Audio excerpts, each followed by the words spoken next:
Hi guys, welcome back to my YouTube channel. This is Quarter Life Crisis with Archana. Okay, so we are literally in a crisis. I made an informed decision which I knew would be a mistake or not. ഞാൻ first day പോയൊരു cinema കണ്ടു ഒരുപാട് നാളുകൾക്ക് ശേഷം. Pushpa 2 the rule. അപ്പോൾ ഞാൻ തിയേറ്ററിൽ പോയ സമയത്ത് എൻ്റെ ഫീലിങ്സ് ഞാൻ റെക്കോർഡ് ചെയ്തിട്ടുണ്ട്. ആദ്യം നമുക്കത് കാണാം, അത് കഴിഞ്ഞിട്ട് നമുക്ക് റിവ്യൂ കാണാം. ഓക്കെ ഗൈസ്, ഒരു വലിയ അപരാധം ചെയ്യാൻ വന്നു. പുഷ്പ ഫസ്റ്റ് ഡേ കാണാൻ വന്നിരിക്കുകയാണ്. എന്താകുമെന്ന് കണ്ടറിയാൻ. അപരാധമാകുമോ അതോ നല്ലതായിരിക്കുമോ എന്നുള്ളത് ടിക്കറ്റ് എടുത്ത് പോയി.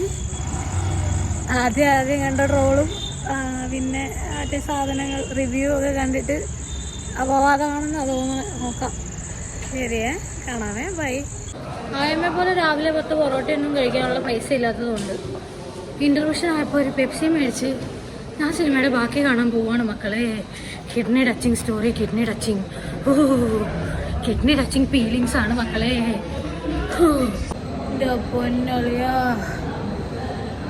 10:30 മണിയായി രാത്രി. 3.5 മണിക്കൂർ കിഡ്നി ടച്ചിങ് സ്റ്റോറി കണ്ടു കഴിഞ്ഞു. ഉറങ്ങി എഴുന്നേറ്റിട്ട് എങ്ങനെ ഉണ്ടായിരുന്നു എന്ന് പറയാം.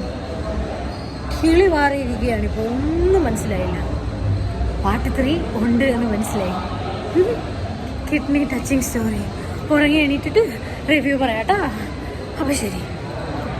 പാതിരാത്രി 10:30ക്കും നിറച്ച ആളുണ്ട്. ഫസ്റ്റ് ഡേ ആയതുകൊണ്ട് ആൾക്കാർക്ക് റിവ്യൂ അറിയാത്തതുകൊണ്ടാണ്. പാവങ്ങൾ കണ്ടാ, നാട്ടുകാർ വന്നേക്കണ കണ്ടാ. ശ്രീബല്ലിയുടെയും പുഷ്പരാജുവിൻ്റെയും ഹൃദയഭേദകമായ കുടുംബകഥ കണ്ട് ബെസ്ന്ന് പോയി ഗൈസ്. അങ്ങനെ രാത്രി 10:45 ഞാൻ വീട്ടിലെത്തിയിരിക്കുകയാണ്.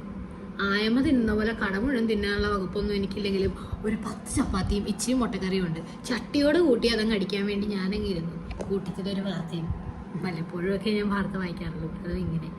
അപ്പം ബെസ്കണു ഗൈസ്, ബെസ്കണു. എല്ലാം തിന്നിട്ട് കിടന്നുറങ്ങട്ടെ. ടാറ്റ, നാളെ കാണാം. മുന്നോട്ട് കാണുന്നതിന് മുന്നേ പബ്ലിക് സർവീസ് അനൗൺസ്മെൻറ്റ്. റിവ്യൂ/ട്രോൾ/ എൻ്റെ അഭിപ്രായം ആയതിനാൽ സ്പോയിലേഴ്സ് ഉണ്ടായിരിക്കും.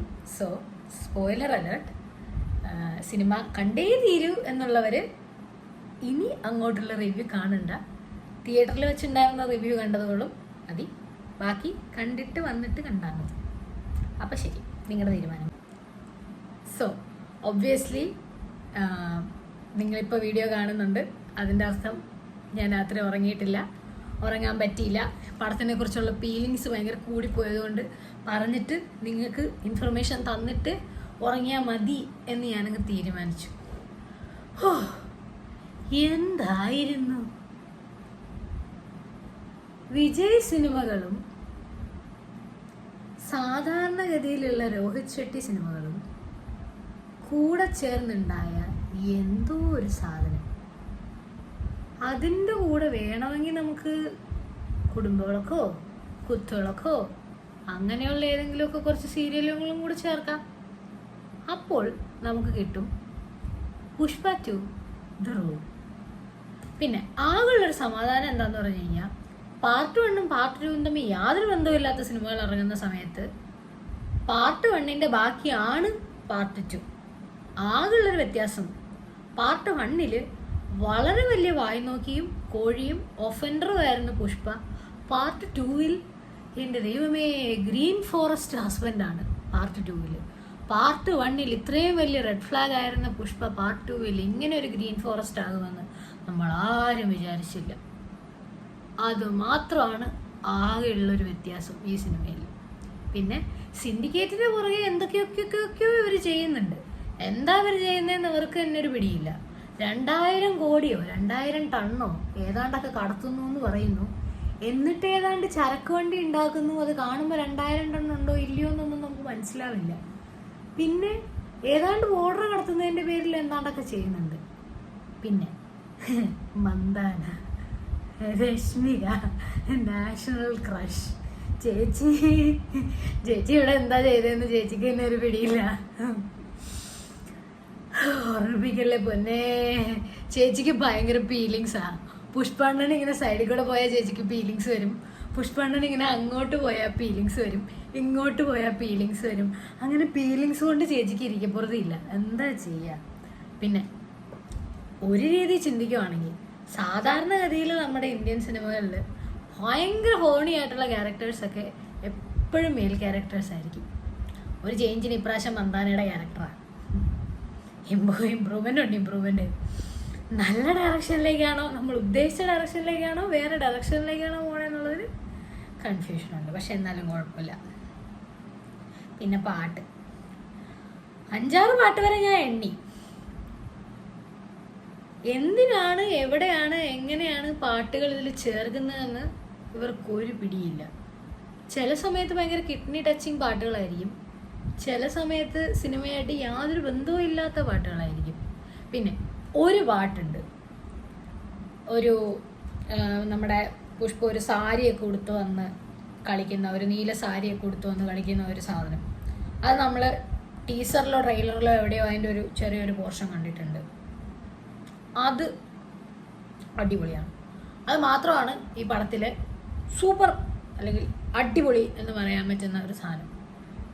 അത് നമ്മളിങ്ങനെ കണ്ടിങ്ങനെ ഉൾപ്പുളകം കൊണ്ടിങ്ങനെ വരുമ്പോഴത്തേക്കും ഉടനെ അടുത്ത പാട്ട് മറ്റേ എന്താണ്ടൊക്കെ സാമി എന്ന് പറഞ്ഞൊരു പാട്ടില്ലേ, 2ാമത്തെ സാമി എന്ന് പറഞ്ഞുള്ള പാട്ട്, അത് വരും. ഒരു പാട്ട് കഴിഞ്ഞ് ഒരു സെക്കൻഡ് പോലും ശ്വാസം വലിക്കാൻ സമയം തരില്ല, അപ്പോൾ ആ പാട്ട് വരും. അതും കൂടെ കഴിഞ്ഞ് പിന്നെ നമ്മുടെ മന്ദാന ചേച്ചിയുടെ ഒരു ഡയലോഗുണ്ട്. പുള്ളിക്കാരി ഇങ്ങനെ തെക്ക് വടക്ക് നടന്ന് നാട്ടുകാരെ പുഷ്പയുടെ പേരിൻ്റെ ഇമ്പോർട്ടൻസ് ഇങ്ങനെ പഠിപ്പിക്കും. ചേച്ചിയുടെ ഹൃദയഭേദകമായ ക്ലാസ് കഴിഞ്ഞ് വരുമ്പോഴത്തേക്കും നമ്മളൊക്കെ ഇനി എന്ത് എന്നറിയാതെ വഴിമുട്ടി കൊണ്ടുപോകും. ആ സമയത്താണ് നമ്മുടെ വിജയണ്ണൻ്റെ സിനിമകളുടെ ആ ഒരു ലൈനിലേക്ക് ഈ സിനിമ പോകുന്നത് കേട്ടോ. വിജയണ്ണൻ്റെ സിനിമയിൽ സാധാരണഗതിയിൽ അക്കാപാസം, തങ്കച്ചിപ്പാസം, അമ്മ പാസം, അജ്ജാതി പാസങ്ങളാണ്. ഇവിടുത്തെ പാസം ഈസ്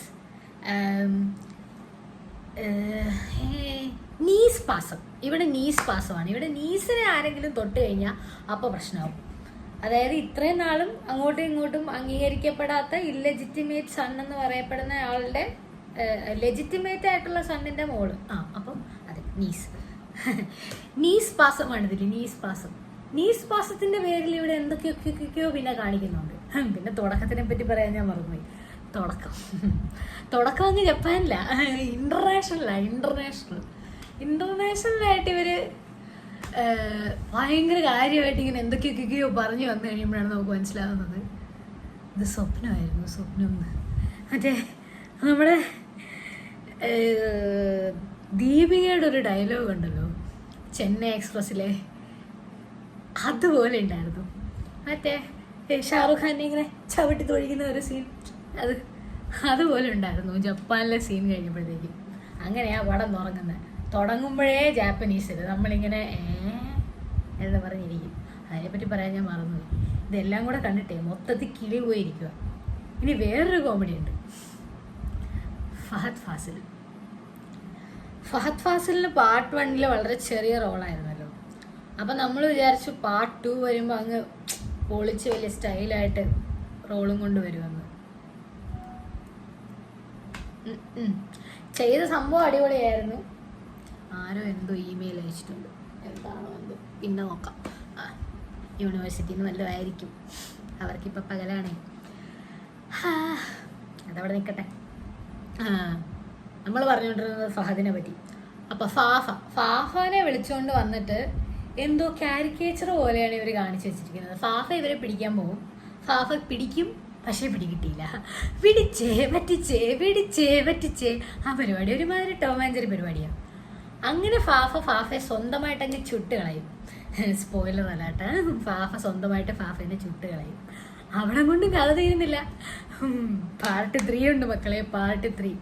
ഈ പാസത്തിന്റെ ഇടയ്ക്ക് പുഷ്പ പലരെയും ഇങ്ങനെ കുരിശയെ കോർക്കും. കുരിശനല്ലോ തൃശൂലത്തെ കോർക്കും. അങ്ങനെ ആരാണ്ടൊക്കെ തൃശ്ശൂലത്തെ കോർത്ത് കഴിയുമ്പം ഇവരുടെയൊക്കെ മരണാനന്തര ചടങ്ങുകൾക്കും പിന്നെ ഫാമിലി റീയൂണിയൻ, അത് പറയാൻ ഞാൻ പറഞ്ഞു, ഫാമിലി റീയൂണിയൻ ഉണ്ട്, വലിയ ഫാമിലി റീയൂണിയൻ. മറ്റേ അപ്പൻ്റെ പേര് കൊടുക്കാത്ത മറ്റേ ചേട്ടന്മാരുണ്ടല്ലോ, ആ ചേട്ടന്മാർ ഈ നീസിനെ രക്ഷിച്ചു കൊണ്ടുവന്നപ്പോൾ പിന്നെ ഫാമിലി കുടുംബം മഹിമ അയ്യോ അങ്ങനെ അവർ സെറ്റായി കഴിയുമ്പോഴത്തേക്കും ഇവിടെയും അവിടെയും ഒരുമിച്ച് ആരോ ബോംബ് വയ്ക്കും. ആ ബോംബ് വയ്ക്കുന്നത് ഫാഫയാണെന്നാണ് എൻ്റെ ഒരു നിഗമനം. ആയിരിക്കും, കാരണം ആകെ മൊത്തം കരിഞ്ഞ് സ്കിന്നൊക്കെ ഇങ്ങനെ ബേൺഡായിട്ടുള്ള ഒരാളെയാണ് കാണിക്കുന്നത്. അവിടെയാണ് പടം തീരുന്നത്. പുഷ്പ 3 എന്ന് കാണിക്കും. 3.5 മണിക്കൂറുള്ളൊരു പടം അങ്ങനെ 2 പ്രാവശ്യം നമ്മൾ സഹിച്ചു. ഇനിയും ഒരിക്കൽ കൂടെ സഹിക്കണമെന്നാണ് അപ്പം ഡയറക്ടർ ബ്രില്യൻസ് പറഞ്ഞു വരുന്നത്. പടം ഈസി ആയിട്ട് നൈസായിട്ട് 2.5 മണിക്കൂറിൽ നിർത്തായിരുന്നു. പിന്നെ എന്തിനൊക്കെയൊക്കെയോ ആവശ്യമില്ലാതെ എന്തൊക്കെയൊക്കെയോ മെയിൻ ലൈനിൽ നിന്ന് സൈഡിലേക്ക് പോയി എന്താണ്ടൊക്കെ ചെയ്തു. പിന്നെ പതിവ് പോലെ വരെ മംഗളശ്രീനും പുള്ളിയുടെ ഭാര്യ ഉണ്ടായിരുന്നു കേട്ടോ. അത് അങ്ങോട്ടും ചാടി ഇങ്ങോട്ടും ചാടി അങ്ങോട്ടും ചാടി ഇങ്ങോട്ടും ചാടി നിൽപ്പുണ്ടായിരുന്നു. കൊള്ളാം. എന്തായാലും നമോ ഭാഗം, കൂടുതലൊന്നും എനിക്ക് പറയാനില്ല. പിന്നെ കിസിക്കിന്റെ കാര്യം പറയാൻ ഞാൻ വിട്ടുപോയി. ഒരു കിസിക്കിന്റെ പേരിലാണ് ഈ കഥ മുഴുവൻ. ഒരു കിസിക്ക് സമ്മതിച്ചില്ല, ഒരാളൊരു ഫോട്ടോ എടുക്കാൻ സമ്മതിച്ചില്ല. ഒരു ഫോട്ടോ എടുക്കാൻ സമ്മതിക്കാത്തതിന്റെ പേരിലാണ് കേട്ടോ ഈ സിനിമ മൊത്തം മുന്നോട്ട് പോകുന്നത്. അതുകൊണ്ടാണ് കിസിക്ക് എന്നുള്ള പാട്ടിന് ഇത്ര ഇമ്പോർട്ടൻസ്. അത് ഞാൻ പറയാൻ വിട്ടുപോയി. അപ്പം എല്ലാം പറഞ്ഞ പോലെ കിസിക്കുകളൊക്കെ സൂക്ഷിച്ച് വേണം ഉപയോഗിക്കാൻ. സാവധാൻ രഹേ സതർക്ക് രഹേ. കാരണം ഈ സിനിമ മത്ലബ് കുച്ച് ബി എന്നുള്ള അവസ്ഥയിലാണ് പോകുന്നത്. അപ്പം കാശ് കൊടുത്ത് തിയേറ്ററിൽ പോയി കാണുന്നവർ സൂക്ഷിക്കുക. നിങ്ങൾക്ക് വേണ്ടി ഞാൻ ഓൾറെഡി കണ്ടു. കുറേ നാളായിട്ട് തിയേറ്ററിൽ പോയി ഇങ്ങനെ സിനിമ കേരളത്തിൽ നിന്ന് കാണാൻ പറ്റാത്തതിൻ്റെ വിഷമം തീർത്ത് ആദ്യമായിട്ടൊരു സിനിമ തിരിച്ചു വന്നിട്ട് പോയി കണ്ടതാണ്. വേണ്ടായിരുന്നു.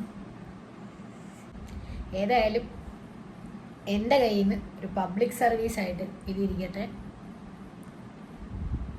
അറിഞ്ഞ് കണ്ട് എൻ്റെയും ബാക്കിയുള്ളവരുടെയും ട്രോളന്മാരുടെയും റിവ്യൂ കണ്ടിട്ട് ബുദ്ധിപൂർവ്വം തീരുമാനം എടുത്ത് കാശ് കൊടുത്ത് തിയേറ്ററിൽ പോവാം.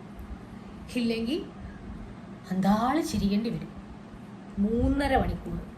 ഓക്കെ, അപ്പം ശരി. പിന്നെ വീഡിയോ ഇഷ്ടമായെങ്കിൽ എന്താ ചെയ്യേണ്ടതെന്ന് അറിയാലോ. ഞാനില്ലേ പാൻ ഇന്ത്യൻ ലെവൽ പിടിച്ചിട്ട് കിസിക്കിനെ പറ്റി ഇംഗ്ലീഷിൽ മൊത്തത്തിലുള്ള റിവ്യൂ ഇട്ടിട്ട് ഒരൊറ്റ കുഞ്ഞു പോലും തിരിഞ്ഞു നോക്കിയില്ല. അതെനിക്കറിയാം. എന്നെ പറ്റി ഇന്ന് ഇംഗ്ലീഷിൽ വീഡിയോ ഇട്ടതിന് ട്രോളായിരുന്നതിന് നന്ദിയുണ്ട്. അപ്പോൾ പിന്നെ സൗകര്യം കിട്ടിയാൽ അതൊന്നും പോയി കാണുക. ഞാൻ വേണേൽ മലയാളത്തിൽ അതിന് മറ്റേ ഇതെഴുതി തരാം. പാൻ ഇന്ത്യൻ ആയതുകൊണ്ടേ നാട്ടുകാർക്ക് മുഴുവൻ മനസ്സിലായിക്കോട്ടെ എന്ന് വിചാരിച്ച് പിടിച്ചതാണ് ഇംഗ്ലീഷ് വഴി. വേണ്ട, നമുക്ക് മലയാളം തന്നെ പിടിക്കാം. അപ്പോൾ ശരി. അപ്പം വീഡിയോ ഇഷ്ടമായെങ്കിൽ ലൈക്ക് ചെയ്യുക, ഷെയർ ചെയ്യുക, പിന്നെന്ത് ചെയ്യണ്ടേ, സബ്സ്ക്രൈബ് ചെയ്യുക. പിന്നെ നൈസായിട്ട് ഇൻസ്റ്റാഗ്രാം വരെ ഒന്ന് പോയിട്ട് ലിങ്ക് കൊടുത്തിട്ടുണ്ട് ചാനലിൽ കേട്ടോ. ഇൻസ്റ്റാഗ്രാമിൽ യൂട്യൂബിൻ്റെയും യൂട്യൂബിൽ ഇൻസ്റ്റാഗ്രാമിൻ്റെയും. Okay, good night, good morning, whatever you are doing. അപ്പോൾ ശരി, സുലാൻ.